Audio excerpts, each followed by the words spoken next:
Bapa di surga, kiranya Engkau memenuhi kerinduan kami dengan menyatakan kehendak-Mu buat kami kini dan di sini. Roh Kudus memberi kemampuan supaya kami dapat menyimaknya, terlebih lagi melakukan dalam hidup sehari-hari. Sertai hamba-Mu dalam keterbatasannya untuk menyampaikan sabda-Mu ini. Dalam nama Tuhan kami Yesus Kristus kami berdoa kepada Bapa di sorga. Amin. Matius pasal 23 ayat 13 sampai 28. Celakalah kamu hai ahli-ahli Taurat dan orang-orang Farisi. Hai kamu orang-orang munafik, karena kamu menutup pintu-pintu kerajaan sorga di depan orang. Sebab kamu sendiri tidak masuk dan kamu merintangi mereka yang berusaha untuk masuk. Celakalah kamu hai ahli-ahli Taurat dan orang-orang Farisi.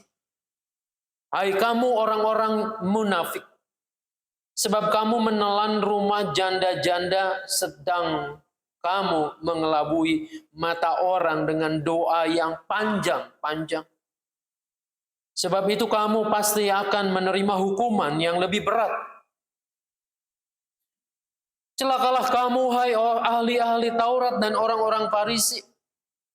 Hai kamu orang-orang munafik, sebab kamu mengarungi lautan dan menjelajah daratan untuk mentobatkan satu orang saja menjadi penganut agamamu, dan sesudah ia bertobat, kamu menjadikan dia orang neraka yang 2 kali lebih jahat daripada kamu sendiri. Celakalah kamu hai pemimpin-pemimpin buta yang berkata, bersumpah demi bait suci. Sumpah itu tidak sah. Tetapi bersumpah demi emas bait suci. Sumpah itu mengikat. Hai kamu orang-orang bodoh dan orang-orang buta. Apakah yang lebih penting, emas atau bait suci yang menguduskan emas itu? Bersumpah demi mesbah. Sumpah itu tidak sah. Tetapi bersumpah demi persembahan yang ada di atasnya, sumpah itu mengikat. Hai kamu orang-orang buta, apakah yang lebih penting, persembahan atau mesbah yang menguduskan persembahan itu? Karena itu barang siapa bersumpah demi mesbah, ia bersumpah demi mesbah dan juga demi segala sesuatu yang terletak di atasnya. Dan barang siapa bersumpah demi bait suci, ia bersumpah demi bait suci dan juga demi dia yang diam di situ. Barang siapa bersumpah demi sorga, ia bersumpah demi tahta Allah dan juga demi dia yang bersemayam di atasnya. Celakalah kamu, hai ahli-ahli Taurat dan orang-orang Farisi, hai kamu orang-orang munafik, sebab persepuluhan dari selasih, adas manis, dan jintan kamu bayar. Tetapi yang terpenting dalam hukum Taurat kamu abaikan, yaitu keadilan dan belas kasihan dan kesetiaan. Yang satu harus dilakukan dan yang lain jangan diabaikan.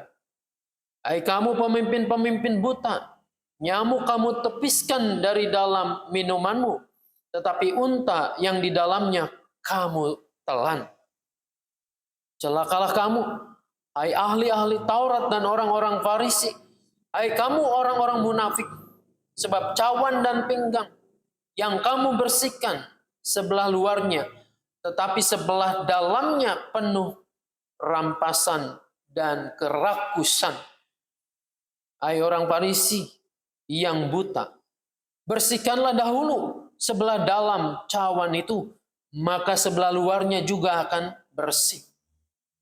Celakalah kamu hai ahli-ahli Taurat dan orang-orang Farisi, hai kamu orang-orang munafik, sebab kamu sama seperti kuburan yang dilabur putih, yang sebelah luarnya memang bersih tampaknya, tetapi yang sebelah dalamnya penuh tulang belulang dan pelbagai jenis kotoran. demikian jugalah kamu. Di sebelah luar kamu tampaknya benar di mata orang, tetapi di sebelah dalam kamu penuh kemunafikan dan kedurjanaan. Sampai di sana pembacaan Injil Tuhan Yesus Kristus yang berbahagia, yang mau mendengarkan firman Allah, memelihara dengan melakukannya. Haleluya. Tema kita adalah hidup munafik. Apa yang ada dalam pikiran kita ketika baca, mendengar kalimat hidup munafik? Saudara-saudara, ini tergantung intonasinya. Hidup munafik akan beda dengan hidup munafik. Kalau yang pertama itu bisa berarti orang yang munafik itu hidup gitu. Hidup munafik gitu kan. Seperti seruan kampanye, hidup partai ini, hidup partai itu. Saudara-saudara, ada benarnya juga. Banyak di antara kita melihat bahwa kok hidup orang-orang munafik enak-enak aja. Nyaman-nyaman saja. Jelas-jelas mungkin kita udah tahu bahwa orang ini seringkali berkata dusta. Berkata hanya untuk pencitraan. Hanya ngomong doang. Kalau bahasa Jawanya lamis di bibir saja. Manis. Tapi kok hidupnya baik-baik aja tuh. Malah ia sukses, berhasil dengan manis bibirnya itu. Saudara-saudara, apakah betul hidup dalam suasana situasi yang demikian itu membuat kita betul kelihatannya sejahtera? Kelihatannya baik-baik saja. Saya kira nyatanya tidak demikian. Hidup dalam kepura-puraan itu. Nah, yang kedua, hidup munafik. Itu mau mengingatkan kepada kita. Sebetulnya, hidup jangan seperti itu. Jadi orang jangan munafik. Lalu kita tanya, munafik itu apa sih artinya? Kita kan sering kali ngomong ya, bicara. Ah, munafik kau. Jangan munafik. Munafik itu adalah perilaku lain di mulut, tindakannya berbeda, berlainan. Lain di bibir, lain di hati. Yesus berkali-kali ngomong dalam bacaan tadi yang kita simak itu, lain tampak luarnya, di dalamnya lain. Di luarnya kelihatan indah, bagus, belum tentu di dalamnya. Bahkan lebih tragis lagi, Yesus mengatakan orang yang munafik itu menyamakan sama seperti kuburan. Kuburan yang dicat putih, bagus gitu ya. Siapapun kita, kalau kita cengbeng, datang ke bong gitu, pasti dihias, dibersihkan, bagus. Kelihatannya cantik. Ada kuburan yang dibangun begitu mewah, dengan batu granit, dengan macam-macam. Sehingga orang di situ bisa betah, duduk lama. Di tempat lain ada kuburan-kuburan yang justru dipakai untuk tempat pacaran. Sampai malam, sampai nginep di situ. Kelihatannya bagus. Tapi Yesus mengatakan di dalamnya terdapat yang kontras sekali. Ada kerangka, ada sesuatu yang mungkin mengerikan. Nah, Yesus mengatakan, itulah gambaran orang yang munafik. Nah, ini dia katakan kepada orang-orang Farisi, ahli-ahli Taurat. Kita bertanya, apakah semua orang Farisi dan ahli-ahli Taurat ini punya perilaku semuanya munafik? Tentu saja tidak. Tidak semua. ahli Taurat, orang-orang Farisi itu munafik. Ada yang tulus, ada yang mengajar juga dengan baik. Nah, kebanyakan ini yang berjumpa dengan Tuhan Yesus, yang mengalami konflik perdebatan ini, adalah mereka justru orang-orang munafik. Jarang sekali kita membaca dalam Injil ajaran Tuhan Yesus tentang kalimat yang sangat keras, tentang kutukan. Ini menurut saya adalah kalimat kutukan. Beberapa kali Yesus mengatakan, celakalah kamu, hai ahli-ahli Taurat dan orang-orang Farisi. Celakalah kamu. Coba hitung ada berapa kali? Banyak sekali. Yesus biasanya mengatakan berbahagialah engkau, ya. Berbahagialah yang miskin, berbahagialah engkau yang berduka cita, dan seterusnya. Nah, sekarang ya sangat keras menegur orang-orang yang munafik ini. Yang perkataannya manis, tetapi di hatinya mengandung banyak kebusukan dan niat jahat. Lalu kita mau bertanya sih, kenapa orang itu bisa munafik? Kenapa orang itu bisa ngomong, ucapannya manis, ucapannya baik, tapi perilakunya jahat, hatinya penuh kebusukan? Kalau saya amati, ada beberapa alasan kenapa orang itu bisa bertindak berperilaku munafik. Yang pertama, dan ini dicirikan oleh orang-orang Farisi ahli-ahli Taurat ini. Yang pertama itu agar mereka terlihat oleh orang banyak itu sebagai orang yang baik, sebagai orang yang saleh, sebagai orang yang bijaksana, sebagai pengajar yang patut dicontoh. Kita bisa berperilaku munafik ketika kita ingin pujian dari orang lain. Orang lain memuji kita tentang kesalehan kita. Orang lain memuji kita, wah rajin sekali ke ibadah, ke gereja. Kalau orang-orang Yahudi menampakkan itu dengan cara apa? Berpakaian seperti pakaian orang-orang saleh. Berdoa panjang-panjang, melakukan pengajaran dan seterusnya. Kita bisa berperilaku seperti itu dengan ucapan bibir yang saleh. Omongannya sangat Kristiani. Puji Tuhan. Haleluya. Amin. Atau kalau di dalam ibadah, ketika kita melakukan salam damai, salam damai. Bersukacitalah selalu gitu ya. Tampakkan wajahmu yang gembira. Di sini kita gembira. Di sini kita bisa berdamai. Betul nggak di hati kita? Betul nggak di hati kita ketika ada di sini hadir orang-orang yang kita tidak sukai, yang sudah menjengkelkan, melukai kita?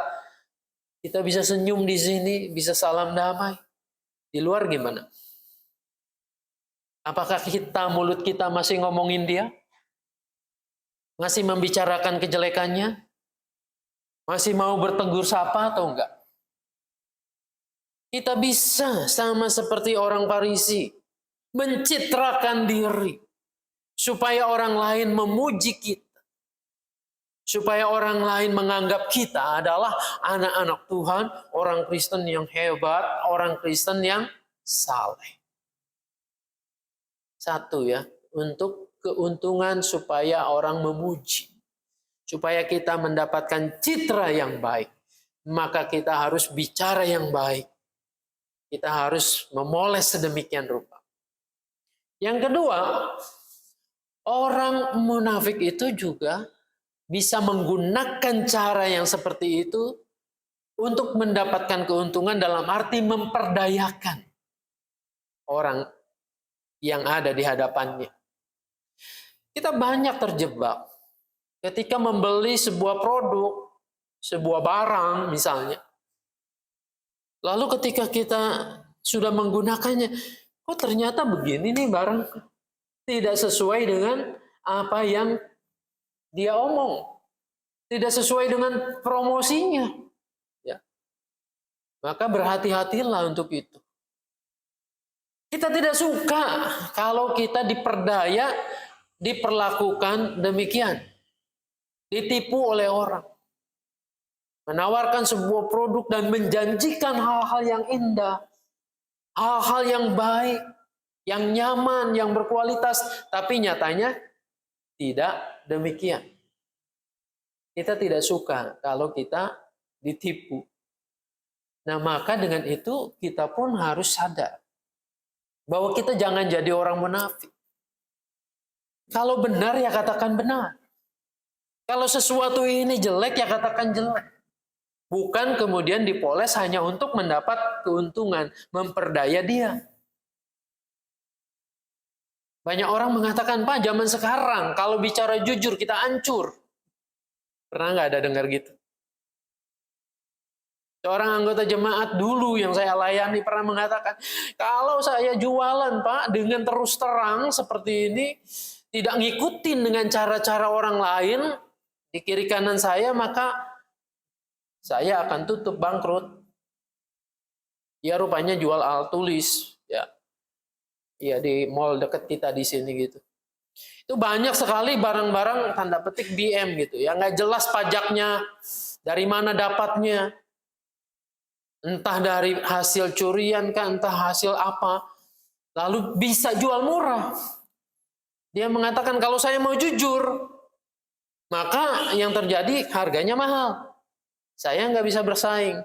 Jujur hancur dong, Pak. Logisnya gitu ya.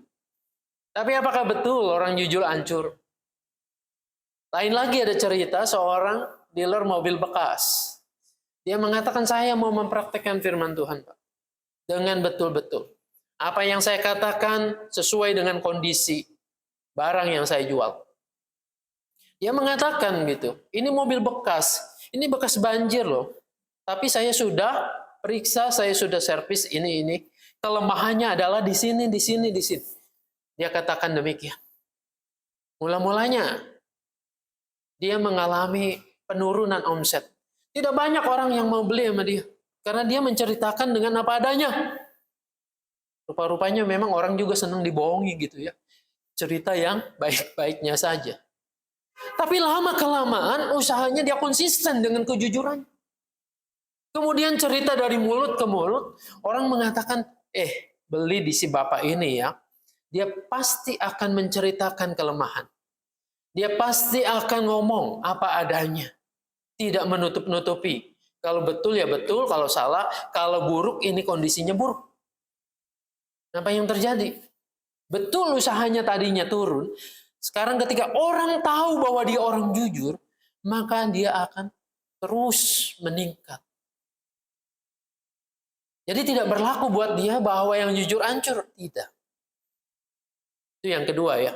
Orang munafik untuk memanfaatkan keuntungan, menipu orang lain. Yang ketiga, orang bisa munafik oleh karena saya tertekan, saya dalam bahaya. Maka saya mengatakan tidak dengan sejujurnya. Karena saya takut ancaman. Saudara-saudara, bolehkah demikian? Bahwa kita memanipulasi keadaan situasi. Supaya kita aman. Rasanya tidak juga. Memang benar, berat. Ketika kita hidup dalam integritas, artinya berlawanan dengan kemunafikan. Di dunia yang penuh kemunafikan ini. Tapi disitulah Tuhan menginginkan kita menjadi manusia-manusia yang jujur, manusia-manusia yang punya integritas. Apa dampaknya kalau kita hidup dalam kemunafikan, kalimat celakalah kamu itu bisa menimpa diri kita sendiri. Maka seharusnya yang terjadi adalah luar dan dalam kita tuh sama. Seperti ayat yang ke-28 yang diingatkan Tuhan Yesus, demikian jugalah kamu, demikian jugalah kamu.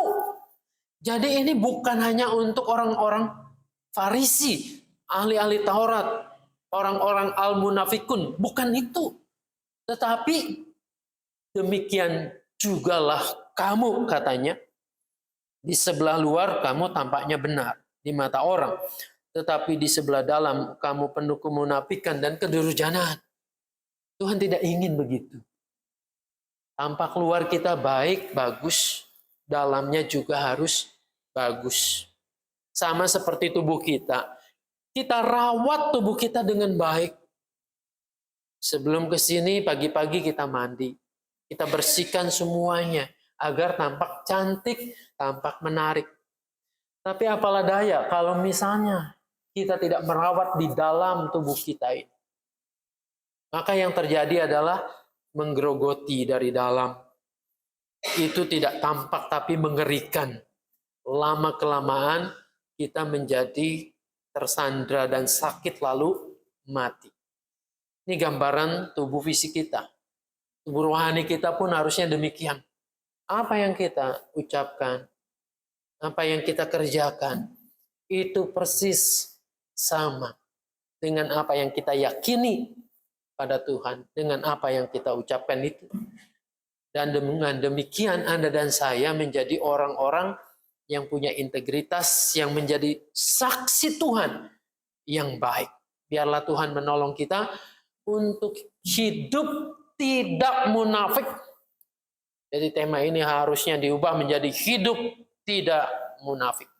Tuhan Yesus menolong, memberkati kita. Amin.